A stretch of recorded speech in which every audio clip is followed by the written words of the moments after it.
Have you ever been asked the hypotheticals, if you could go anywhere in time and space, where would you go and when? I know, it's the kind of question they ask you in a classroom for a paper or maybe at work for a team building exercise. It's the kind of experience that's always been eye-roll inducing for me and annoying, but I've always had an answer. I would go to London in 2002. Why London? Why 2002? Well, Slipknot was there, and they were playing at the London Dockland Arena. They were on tour for their famous Iowa album, and they were recording their Disaster Pieces DVD. I'm going to age myself a little bit here and reveal that I still have my Disaster Pieces DVD, and I got it at Circuit City back when they were still a thing. If you still remember Circuit City, you should probably go take some Advil for your back. I'm not taking a shot at you. I'm going to go do the same right after I'm done recording this. Anyway, by all accounts, that show in London was absolutely phenomenal. A true expression of controlled chaos and metal brutality. Hey guys, Jeff from the future here. So this video was actually already completed and uploaded, but I got an almost immediate notice that it had been flagged and blocked and was visible to no one. And that's because in this next section, I use clips from the actual Disaster Pieces show to go over my narration. Basically, I use clips from the concerts to act as a framing device over my narration, and unfortunately, YouTube didn't like that. I should have known that was going to happen, but whatever. This next section isn't exactly what I wanted to show you. It's just going to be still images over my narration, but you know, live and learn. Anyway, back to the video. It left a mark on me. I've always loved Slipknot, and just watching the DVD made me want to be there. The band still had their original lineup, and they all brought their A game. Yes, I know Corey Taylor isn't the original vocalist, but he's been around since the first album, so whatever. Corey's vocals were raw and unforgiving. Sean and Chris were a percussive and vocal duo of chaos. Paul held down the low end like the pro he was. Sid kept the crowd crazy by repeatedly diving and running into the audience. I'm sure security loved him for that. Joey kept each song moving with hands and feet that refused to rest. Craig brought the creepy, as he should have.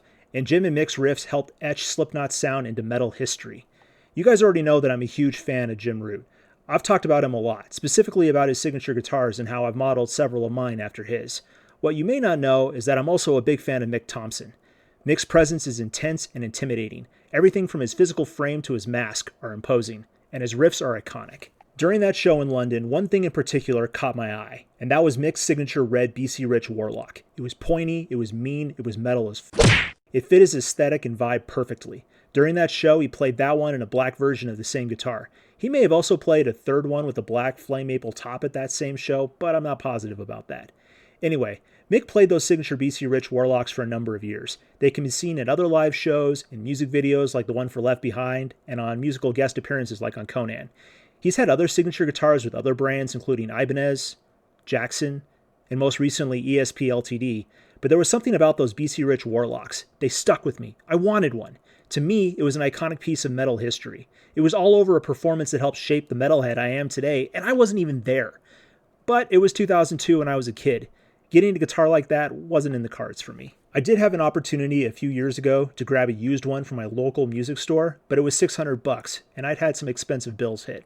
I simply couldn't afford it, and by the time I could, it was long gone. I've since tried to find other used ones, but they're either too scarce or too pricey, so I settled on a plan B. If I couldn't buy one, I could try to make one. In retrospect, there may have been a reason I was drawn to Mick's BC Rich Warlock, and that's because it wasn't the first time I'd seen a BC Rich guitar, or even played one. What I'm trying to say is, I may have been predisposed to liking it. I'll show you what I mean. And this is my old BC Rich Mockingbird. This is the guitar we'll be cannibalizing for this project. There's a little bit of sadness in that just because this was the first instrument I ever owned. It was a gift from my parents when I was like 12 or 13 or 14 or some ridiculously young age like that. You can tell the young influence by the ridiculous stickers that I put on there and its worn nature. But I tell you, you guys shouldn't feel bad about this. This guitar is well past its prime and it's been non-functional for 20 plus years. You can't see it and I won't be able to get it on camera, but this neck is twisted. Pretty much anything below the 9th fret on any string is just dead note. The pickups are corroded in places, the wiring's bad. This guitar had its day, but that day is long since past. So we're going to take what parts we can salvage out of it, use it on the new build, and hope for the best. And I guess all that's left to say is, thank you, guitar. I salute you. And now we're at the planning phase. We will take this in parts. Like I stated earlier, the original plan was to cannibalize my poor BC Rich and use whatever parts we could for the new build.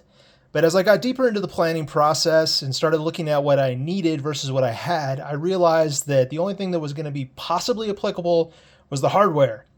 Then I hit a roadblock. Mick's Signature has black hardware, not chrome. So even this bridge isn't going to work.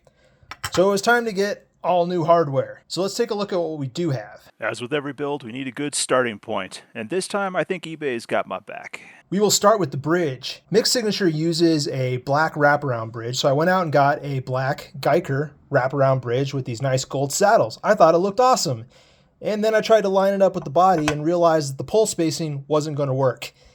It's too far apart, the bridge is too wide, it's not going to work at all. So that was scrapped. I knew I had to use a Tune-O-Matic bridge, which is what the build originally wanted. You know, the DIY build, not Mick's Signature. The problem is, they give you this dinky little tom bridge, and I hate it. I really hated it. So I went out and got a replacement Geiger Tune-O-Matic bridge. This should work just fine, and it lines up with the pole pieces perfectly. Good to go.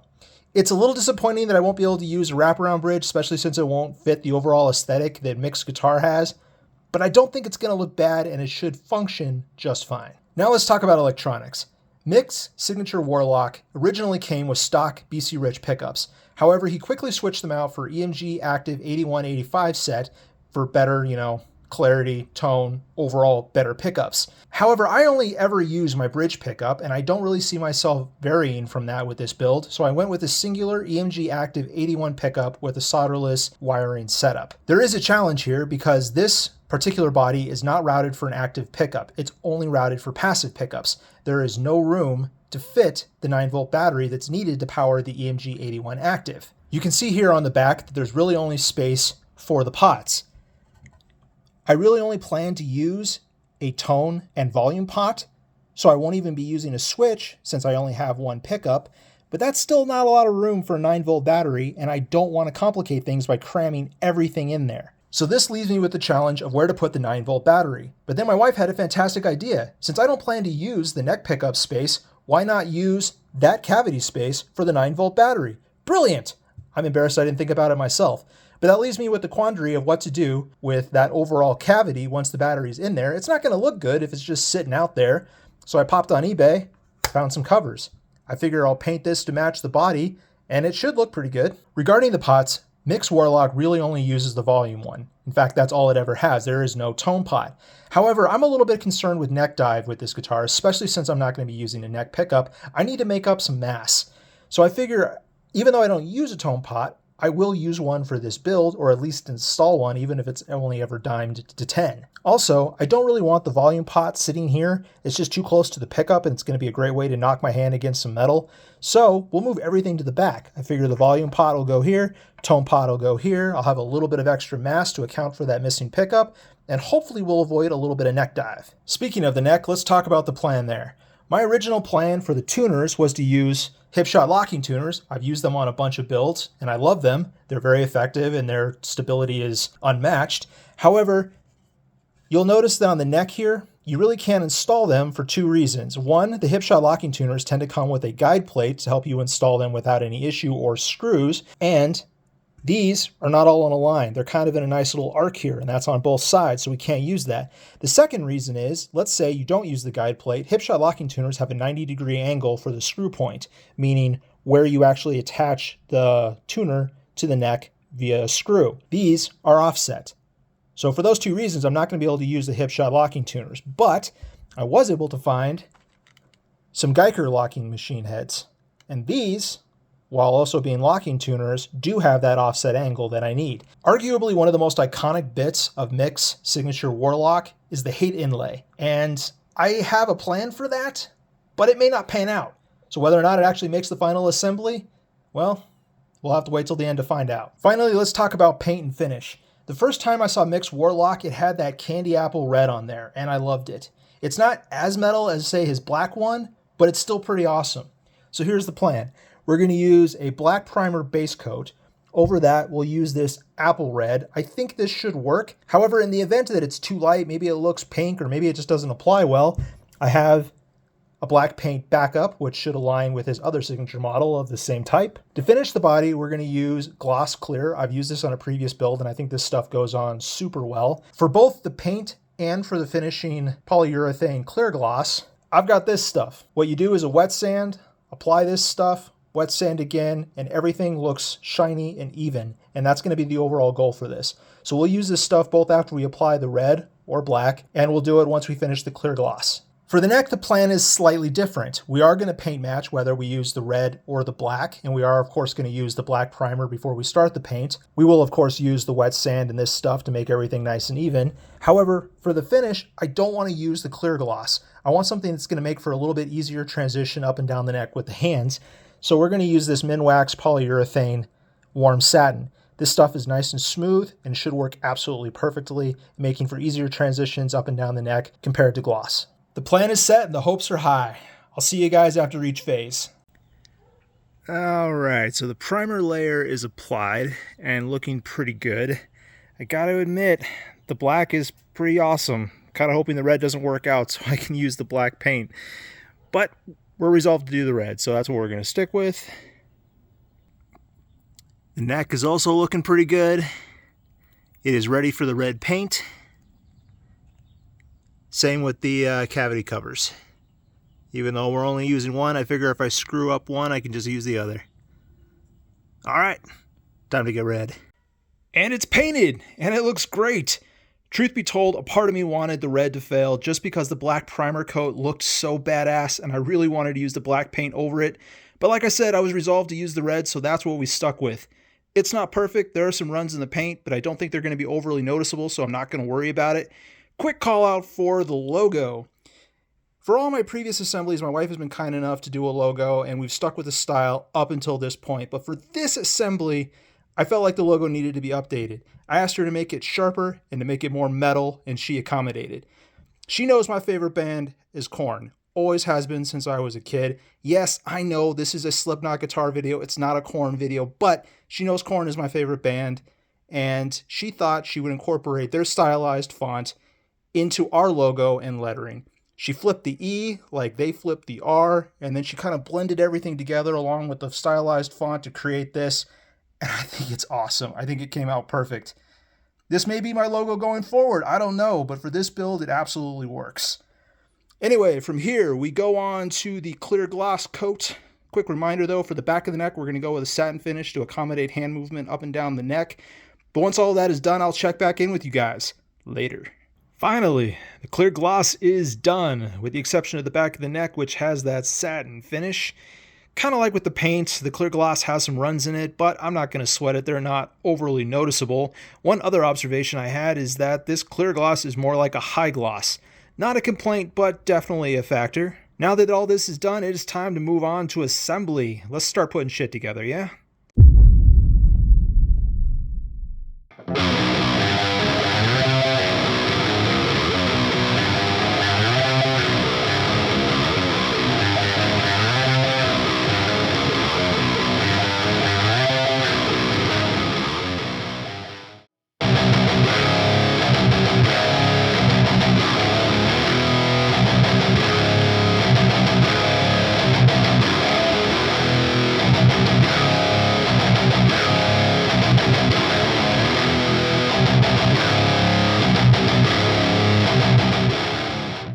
Finally, it is done. This project didn't turn out exactly as I'd hoped, but overall I'm pretty happy with this instrument. I still have some regrets not getting that used one years ago, but this one fills the void where the real deal is missing. Now let's check out the good, the bad, and the ugly in the pros and cons section. Alright, it's time to talk about the pros and cons for this assembly. Truthfully, about as much went wrong as it did right. We got a good amount to go over. We'll start by talking about the things that didn't go according to plan or just turned out bad. First off, paint. Paint has become my nemesis in these assemblies. It didn't matter how careful I was or how hard I tried to produce something of quality, this is what I ended up with. It looks a lot better on camera than it does in person. I mean, up close, all the runs, imperfections, and overall shoddiness in both the paint and finish are obvious. I think this paint job is my best yet, but that's not saying much. Next to the fretboard. There wasn't much of a spec list when I got this DIY kit off eBay. I was left to deduce what I could by appearance and feel. While I can't confirm it, I suspect this fretboard is Laurel. It would make sense given that Laurel tends to be a budget wood for fretboards. Regardless, I hate Laurel fretboards. I don't like how they look and I don't like how they feel under my fingers. There's a chance this is a rosewood fretboard, but I'm 90% certain it's Laurel. It is what it is. There wasn't a version of this DIY kit that had anything different, so whatever. Moving on to my best laid plans. This pertains specifically to the bridge and electronics. Initially, I really wanted a wraparound bridge like Mick's, but that wasn't going to happen due to the pre-drilled bridge holes. Then I figured if I was going to be forced to use a tom bridge, I'd at least use a better quality one than the one supplied in the DIY kit. Turns out the post spacing between the two is like 0.5 millimeter different. This forced me to use the supplied bridge, and that kind of sucks. It's functional, but I like to upscale parts where I can. Moving on to the electronics. I tried to do two things that didn't work out. First, I tried to use the neck pickup cavity to house the 9-volt battery that would power the EMG81 in the bridge. However, the wire that runs between the battery and pickup wasn't long enough. This forced me to move the battery to the back housing alongside the volume pot. This brings me to the second thing that didn't work out, which was using a volume and tone pot to try and add some mass in the body to counteract neck dive. Putting the 9-volt battery alongside the volume pot meant no tone pot. I'm not positive the tone pot knob would have added enough mass to counteract the neck dive, but it's a moot point now. And yes, this thing has neck dive. The silver lining is that with only the volume pot and knob, the guitar more closely resembles Mick's. The final negative is going to be the size of this instrument. Mick is 6'3", and his Warlock guitar looks like it's a decent size up against his frame. This one is small. I'm a big dude, and this looks and feels small to me.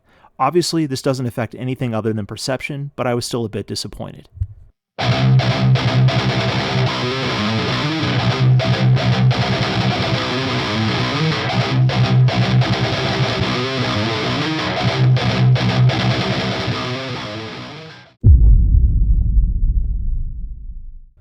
Alright, enough about the stuff that sucks. Let's talk about the good. I went into this assembly wanting my own version of Mick Thomson's Warlock. I think I succeeded. This thing looks mean. It's red, it's pointy, it's metal, and it's a nice nod to the original monster. Personally, I really like the overall look of a guitar with a single bridge pickup, and I think that vibe complements this assembly. I didn't talk much about the hate inlay when I went through the planning phase for this project because I wasn't sure that it would work out. However, it seems my worries weren't justified. It's not perfect, but it's still pretty badass. Truthfully, this guitar would be missing some attitude without it. Next, even though this is a cheap eBay DIY kit, the frets are great. They aren't sharp, there's no dead spots, and there's no protrusions or separation from the fretboard. I may dislike the Laurel fretboard, but I like these frets. The neck itself is very comfortable, and the satin finish I put on the back serves its intended purpose of facilitating hand motion. Moving on to playability and sound. Given this instrument's shape, I was concerned it would be awkward or difficult to play. I was pleasantly surprised that it's neither. And as far as sound, I think it sounds great, especially in the room. An EMG81 is a safe bet, and it's quickly become one of my favorite pickups to play for high gain. The final good thing I'll talk about is less about the guitar itself and more about the lessons I took away from the project. I learned some things that went great that I can use again in the future, and I learned some things to avoid going forward. Alright folks, that's going to do it for this video. If you stuck around to the end, thank you. I really appreciate you. As always, take care of yourselves, find a smile, and I'll see you for the next one. Later.